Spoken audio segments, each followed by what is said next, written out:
राजीव रंजन पहले। राजीव जी, क्या यही एक लौता मुद्दा है कि राष्ट्रपति को नहीं बुलाया गया इस उद्घाटन समारोह में और इसी वजह से सारे विपक्षी दल बॉयकॉट कर रहे हैं, या इसके पीछे और भी कुछ वजह है? राजीव जी देखिए, वजह पीछे क्या है ये मैं नहीं समझता हूं कि किसी भी तरह से इस तरह की बातों का कोई औचित्य है। सबसे बड़ा सवाल यह है कि जब 20 राजनीतिक दल बहिष्कार कर रहे हैं उसकी वजहों को उन्होंने गिना दिया है।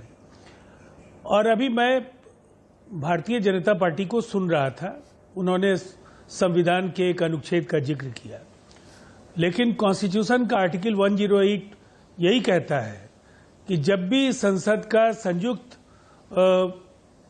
ये सत्र बुलाया जाएगा, महामहिम राष्ट्रपति जी आहूत करेंगे बैठक, और वैसी स्थिति में जो भारतीय संविधान में महामहिम राष्ट्रपति के पद की जो अहमियत है, जो उनकी प्रतिष्ठा है, उसकी अवहेलना करके, जिनको कहीं ना कहीं आप वोट की राजनीति में बार बार आदिवासी महिला कह करके आपने भुनाने की कोशिश की, लेकिन इतने महत्वपूर्ण आयोजन, ये कहीं ना कहीं भारत के इतिहास की एक महत्वपूर्ण तारीख बनने जा रही है।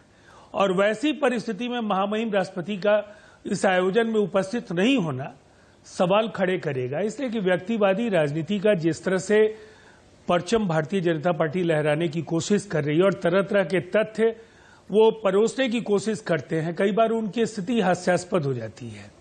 कभी वो कहेंगे बी आर अम्बेडकर ने अपने जीवन पर्यंत कुछ मूल्यों के लिए उन्होंने संघर्ष किया।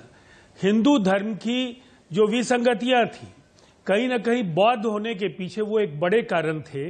और एक तरफ संघ को लेकर के जो उस समय हिंदू जो तथाकथित हिंदूवादी मानसिकता को लेकर के उनके कई ऐसे विचार हैं जो आरएसएस के चिंतन या जनसंघ के चिंतन से मेल नहीं खाते हैं। लेकिन ये दौर भी दिलचस्प है, ये कभी भगत सिंह को काफी तरजीह देंगे, कभी पटेल को तरजीह देंगे, लेकिन उनके डायरी के पन्ने और इतिहास के उन अध्यायों का अध्ययन कीजिए।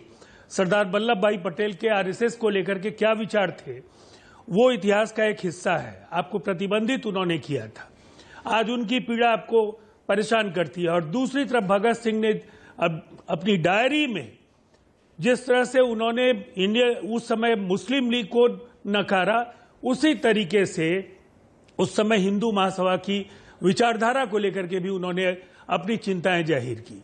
तो सवाल यह है कि इन्हें प्रतीकात्मक तौर पर कभी दलित, कभी आदिवासी, उसके साथ महापुरुषों का नाम जोड़कर आप काफी मुखरता के साथ उन सवालों को दबाने की कोशिश करते हैं जो व्यवस्था से जुड़े हैं, जो इतिहास, परंपराएं, जो हिंदुस्तान का संविधान है, उसकी भावनाएं जहां आहत हो रही हो, वहां आपके तर्क बेमानी है। और इसीलिए आर्टिकल का इस्तेमाल करना, इतिहास को गलत तरीके से आप उकेर करके लोगों को गुमराह करने की कोशिश करेंगे, तो देश को पता है। और ये 20 राजनीतिक दल इस राजनीतिक व्यवस्था के अंग हैं। मुझे बराबर ऐसा लगता है कि ट्रेजरी बेंच की जिम्मेवारी क्या है। आप सर्वानुमति से क्यों नहीं ऐसे विषयों का समाधान ढूंढ पाते हैं? आप उनकी राय क्यों नहीं ले पाते हैं? हर बार आप अपनी ओर से रखते हैं। मैं इस पैनल के कंपोजिशन को लेकर के एक संवेदनशील मसले को मैं छूना नहीं चाहूंगा, लेकिन तारीखों को लेकर के भी आप जानबूझ करके उकसावे की राजनीति करते हैं कि इस तारीख की चर्चा करेंगे, फिर कहीं ना कहीं उसमें कई वैचारिक अंतर्द्वंद उभर करके आए। कौन से पैनल लेकिन दरअसल आप थोपना चाहते हैं। मैं ना नाम का उल्लेख करूंगा, ना मैं उस तारीख की बात कर रहे हैं। नहीं, मैं आपके पैनल के कंपोजिशन में आपको मैं नहीं मना कर रहा, आपको मैं कुछ भी नहीं कह रहा हूं।